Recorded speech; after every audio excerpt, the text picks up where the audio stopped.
Hello ನಮಸ್ತೆ. ಬನ್ನಿ ಇವತ್ತು ಬಿಸಿಬೇಳೆಬಾತ್ ಮಾಡೋದು ಹೇಗೆ ಅಂತ ಹೇಳ್ಕೊಡ್ತೀನಿ. ಅದಕ್ಕೆ ಬೇಕಾಗಿರೋ ವೆಜಿಟೇಬಲ್ಸ್ ಅಕ್ಕಿ, ತೊಗರಿಬೇಳೆ ಆ್ಯಂಡ್ ಹೆಸರುಬೇಳೆ ಯಾಕಂದರೆ ಇವಾಗ ಬೇಸಿಗೆ ಇದೆಯಲ್ಲ, ಸ್ವಲ್ಪ ಬಾಡಿ ಕೂಲ್ ಇರಲಿ ಅಂತ ಹೇಳಿ ತೊಗೊಂಡಿದ್ದೀವಿ. ಫಸ್ಟ್ ಅದನ್ನೆಲ್ಲ ತೊಳ್ಕೊಂಡು ಅದಕ್ಕೆ ನೀರು ಹಾಕ್ಕೊಳ್ಳಿ. ಈಗ 1 ಕಪ್ ಅಕ್ಕಿ ಹಾಕಿದರೆ 3 ಕಪ್ಪಷ್ಟು ನೀರು ಹಾಕ್ಕೋಬೇಕು. ಆಲೂಗಡ್ಡೆ, ಬೀನ್ಸ್, ಕ್ಯಾರೆಟ್ ಆ್ಯಂಡ್ ಹಸಿಮೆಣ್ಸಿನ್ಕಾಯಿ ಒಂದು ಈರುಳ್ಳಿ ಅಥವಾ ಒಂದು ಅರ್ಧ ಈರುಳ್ಳಿ ಇದಿಷ್ಟು ಹಾಕ್ಕೊಂಡು 3 to 4 ವಿಷಲ್ ಬೇಯಿಸೋಕೆ ಇಟ್ಕೋಬೇಕು. ಮತ್ತು ಟೊಮೆಟೊ ಕೂಡ ಆ್ಯಡ್ ಮಾಡ್ತಿದ್ದಾರೆ. ಇದಕ್ಕೆ ಸಾಲ್ಟ್ ಹಾಕ್ಕೊಳ್ತಾ ಇದ್ದಾರೆ. ಇದಿಷ್ಟು ಹಾಕ್ಕೊಂಡು ಒಂದು ಒಳ್ಳೆ ಮಿಕ್ಸ್ ಕೊಟ್ಟು 3 to 4 ವಿಷಲ್ ಮಾಡಿಸ್ಕೊಳ್ಳಿ. ಅದಾದಮೇಲೆ ನೆಕ್ಸ್ಟ್ ಒಂದು ಪಾತ್ರೆಗೆ ಎಣ್ಣೆ ಹಾಕ್ಕೊಂಡು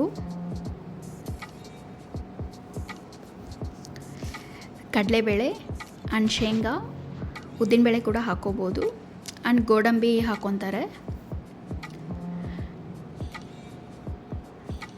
ಇದು ಒಂದು ಸ್ವಲ್ಪ ಫ್ರೈ ಆದಮೇಲೆ ಬೆಳ್ಳುಳ್ಳಿ ಮತ್ತು ಕರಿಬೇವು ಇವೆರಡು ಹಾಕ್ಕೋಬೇಕು.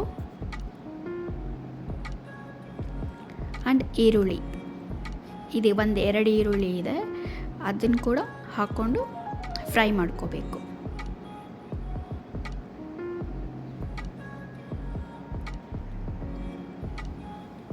ಆ್ಯಂಡ್ ನೆಕ್ಸ್ಟ್ 2 ಟೊಮೆಟೊ ಇದೆ, ಇದು ಟೊಮೆಟೊ ಹಾಕ್ಕೊಂಡು ಮಿಕ್ಸ್ ಮಾಡ್ಕೊಳ್ಳಿ. ಆಮೇಲೆ ಹುಣಸೆಹಣ್ಣು ರಸ ಹಿಂಡ್ಕೊಳ್ತಾ ಇದ್ದಾರೆ.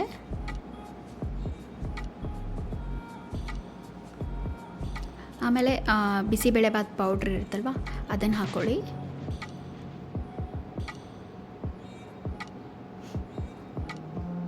ಇದಿಷ್ಟು ನೀಟಾಗಿ ಕುದಿಯೋವಾಗ ಖಾರದ ಪುಡಿ, ಆಮೇಲೆ ಸ್ವಲ್ಪ ಇಂಗು ಮತ್ತು ಬೆಲ್ಲ ಹಾಕ್ಕೊಳ್ಳಿ. ಅದು ಕಟ್ಟಾಗಿದೆ ಅಂದರೆ ವಿಡಿಯೋ ಮಾಡಬೇಕಾದ್ರೆ ಮಿಸ್ ಆಗಿದೆ ಅದು, ಆಯಿತಾ. ಇದಿಷ್ಟು ಒಗ್ಗರಣೆ ಆದಮೇಲೆ ನಾವು ಬೇಯಿಸ್ಕೊಂಡಿರ್ತೀವಲ್ಲ, ಇದಕ್ಕೆ ಆ ಒಗ್ಗರಣೆನ ಮಿಕ್ಸ್ ಮಾಡ್ಕೋಬೇಕು.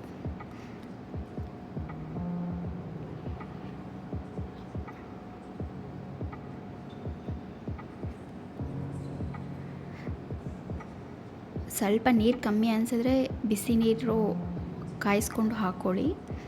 ಇದು ಬಿಸಿಬೇಳೆಬಾತ್ ಒಂದು ಸ್ವಲ್ಪ ನೀರಾಗಿದ್ದರೆ ಚೆನ್ನಾಗಿರುತ್ತೆ. ಆಮೇಲೆ ಲಾಸ್ಟಲ್ಲಿ ತುಪ್ಪ ಆ್ಯಡ್ ಮಾಡ್ಕೊಳ್ಳಿ.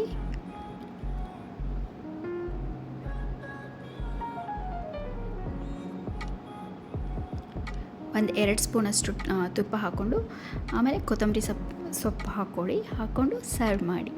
Thank you for watching.